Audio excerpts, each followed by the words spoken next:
In the remote village of Mbale, where red dust clung to every surface and secrets flowed deeper than the village river, lived a girl who never asked to be different, yet was cursed for it. Zubaida was her name. Born to a humble farmer and a seamstress, she was just like any other child, bright-eyed and full of dreams. But nature, in its strange playfulness, had gifted her with a neck unusually long, graceful like the stem of a sunflower, yet an endless source of pain. Children whispered. Elders chuckled. Strangers stared.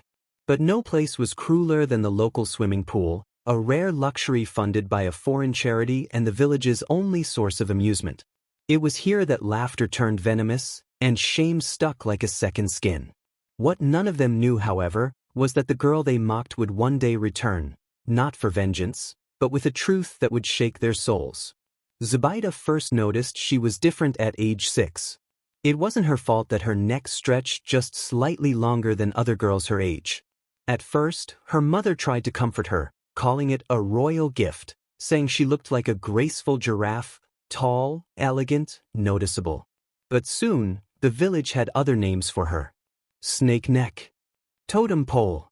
Village periscope. They said it with laughter, but none of it felt funny to Zubaida. Especially not at the community pool, where every weekend, families gathered to cool off from the blistering sun. Zubaida loved the water. She loved how it made her body feel weightless, how she could stretch and float and forget the heaviness of being different. But that was also where the worst of it happened. One Saturday at 12 years old, she stood at the pool's edge, her worn swimsuit hanging slightly off her skinny frame. As she adjusted the straps, 2 girls from the chief's family walked by. "It's the giraffe again," one of them jeered, nudging the other. Zubaida froze. "Careful not to dive, Zubaida," another boy called out from the water. "You might poke the sky with that thing on your shoulders." Laughter exploded across the poolside like a firecracker. She wanted to disappear. Her best friend, AFI, once tried to defend her, but the teasing just shifted to both of them. So Zubaida learned silence. She swallowed pain like dry ground drinks rain, without complaint, without end. What broke her spirit, though, wasn't just the children. It was the adults who watched and laughed along. The pool manager once called her Madame Flamingo in front of everyone. Her mother begged her to stay strong, to ignore them, but Zubaida's heart was already retreating into its shell. School was no sanctuary either. Teachers would occasionally look at her with veiled curiosity, discussing her behind closed doors. Even textbooks seemed to mock her when she read about genetic abnormalities and rare disorders. But Zubaida endured. By 15, she had mastered the art of invisibility. She wore scarves, never looked people in the eyes, and stopped swimming altogether. The pool she once loved became a nightmare she avoided like disease. That same year, tragedy struck. Her father, while working the fields during a harsh storm, was struck by lightning. The village whispered again, not about the weather, but about Zubaida. "Maybe her strange body brought bad luck," an elder muttered. "God has a way of punishing those who bring shame," another said. Zubaida heard every word. She carried them like stones in her pocket. Her mother tried to hold the household together, sewing by candlelight, mending neighbors' clothes for small pay. But when Zubaida passed her O-level exams with the highest scores in the district, no one congratulated her. Instead, they gossiped. "She reads too much. That's why her body is warped." Smart girls always come with curses. But the day a woman named Sister Naomi came to Mbale changed everything. Sister Naomi ran an NGO in the city focused on empowering girls from underprivileged backgrounds.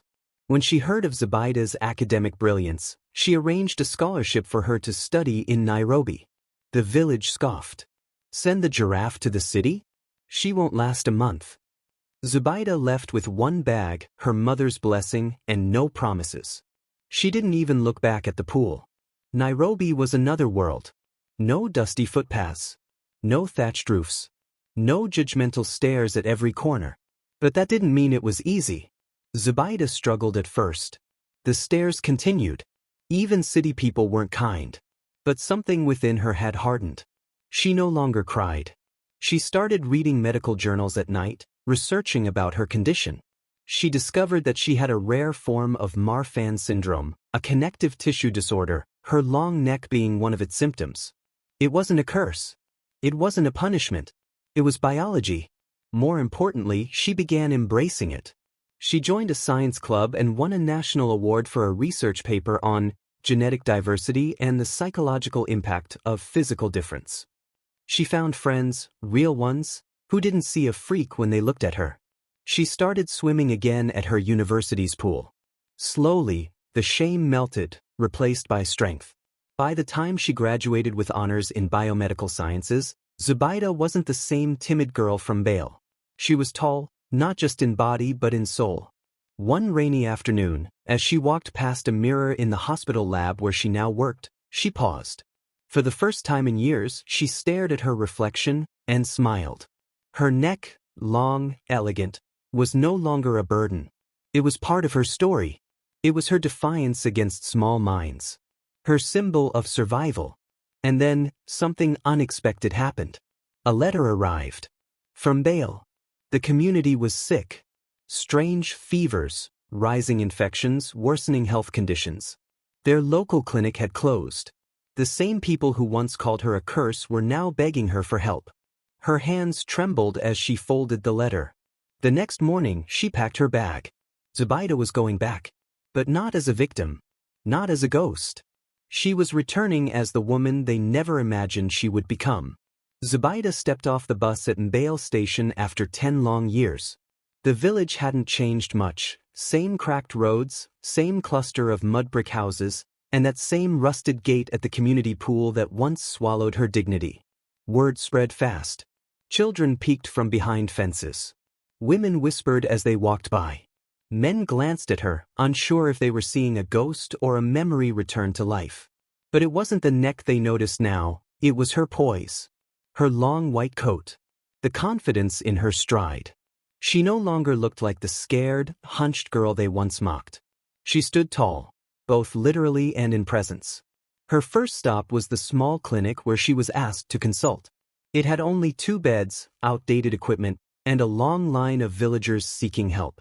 Malaria, untreated infections, even basic hygiene problems were rampant.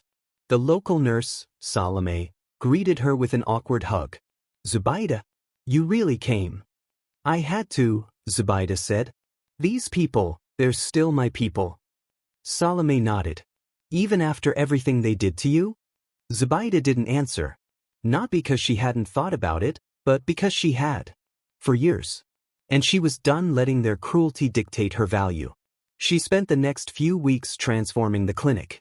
She requested support from her Nairobi hospital, arranged mobile medical tents, trained young women in first aid, and introduced public health education in the schools. The same pool where she'd once been humiliated became the site for hygiene workshops. She stood there one afternoon, in front of dozens of curious villagers, using that place of ridicule as a classroom. At first, the stares returned. Old nicknames slipped from hushed mouths. One boy even snickered and whispered, "Still looks like a giraffe." But his mother slapped the back of his head. "That giraffe saved your sister's life last week," she barked. And slowly, something shifted. The ones who once laughed began listening. The children who mocked her started asking questions, curious, innocent questions, not out of cruelty, but out of wonder. One evening, as Zubaida packed up at the clinic, a familiar voice echoed behind her. "Zubaida." She turned. It was Sanyu, the chief's daughter, the same girl who once called her totem pole at the pool. But Sanyu was different now. Her once glossy braids were tied back, her eyes sunken with fatigue. "I brought my daughter. She has this rash on her arms," she said, voice timid. "I didn't know who else to trust." Zubaida looked at her. For a moment, the past clawed its way up her throat. But then she saw the child clinging to Sanyu's skirt. Vulnerable. She knelt, smiled at the girl, and examined her rash gently. "It's an allergic reaction," she said. "Easily treatable." Sanyu sighed in relief. "Thank you." As they turned to leave, Sanyu hesitated. "Zubaida, I was horrible to you. I don't deserve your kindness." Zubaida looked her in the eyes. "You're right. You don't." Sanyu flinched. But your daughter does. And so does every other child growing up in this village. There was no vengeance in her voice. Only purpose. That night, as she sat on her mother's porch beneath the stars, the silence was peaceful. Her mother, older now but still strong, brought her roasted maize. You've done more in a few weeks than anyone has done here in years, she said proudly. Zubaida smiled faintly. And yet, I used to dream of burning this whole place down. Her mother laughed softly. But you didn't. You built something better. Zubaida's gaze drifted toward the pool in the distance, lit faintly by lanterns. Do you think they'll ever truly change? Her mother didn't answer immediately. Then she said, they already have. You just don't see it yet. To be concluded in part 3. In the final part, Zubaida will face the most powerful figure in the village, someone who was once her greatest tormentor, and make a life-altering decision that redefines forgiveness and power. A week later, Zubaida received a formal invitation, a hand-delivered letter sealed with the village emblem. It was from the Chief's Council. They were holding a community meeting to honor her contributions and discuss appointing her as head of the village's new health initiative. But Zubaida knew better. The chief, Sanyu's father, was never the type to offer honor unless it served his image. He was one of her earliest tormentors. The man who once laughed loudest at the pool when she cried. The same man who told her mother, your daughter needs prayer, not school. Yet now, because the villagers sang her name like a song of salvation, he wanted to stand beside her. Still she went. Not for him, but for the girls watching from the shadows, afraid to be different. The meeting was held at the community hall near the pool. Every chair was filled. Mothers with babies, farmers in boots, students with notebooks. They all came to witness what no one thought possible. Zubaida standing before the village, not as a freak, but as a force. She stood in front, her white coat folded neatly in her arms, wearing a simple traditional dress. The chief rose from his chair, cleared his throat, and stepped forward. Zubaida, daughter of Mbale, he began, we thank you for your service, your wisdom, and your forgiveness. We wish to appoint you as the official community health coordinator and offer you land near the clinic to build a permanent health center. Polite clapping followed. Cameras clicked. Everyone waited for Zubaida's response. She paused. The air hung thick. Then she spoke, not with venom, but with clarity. I accept the position, she said. Not because I want power, but because I want no girl to ever feel like I once did. And I have conditions. Gasps rippled through the crowd. The chief blinked. Conditions? Yes, she said firmly. 1. The community pool must be turned into a shared recreation and education space where children are taught about empathy, health, and respect. 2. The village must introduce monthly forums for girls to speak freely about their bodies, their dreams, and their trauma.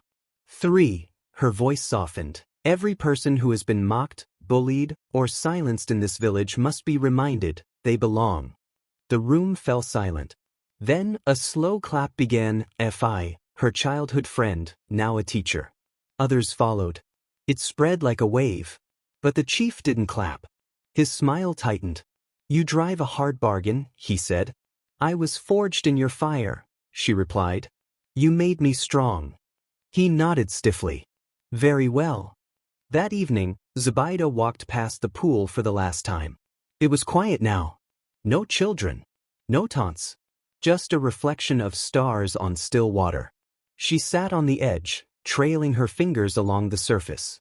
Then, a small voice behind her. Excuse me, are you the doctor with the long neck? She turned. A little girl stood there, no older than 9, with a curved spine and braces on her legs. Zubaida smiled gently. Yes, I am. The girl looked down. They laugh at me at school. Zubaida opened her arms. Come sit. The girl did. They sat in silence, feet in the water. You know, Zubaida said, people once laughed at me too. At this very pool. The girl's eyes widened. What did you do? I left. I learned. I came back. And now they clap instead of laugh. The girl giggled. I want that too.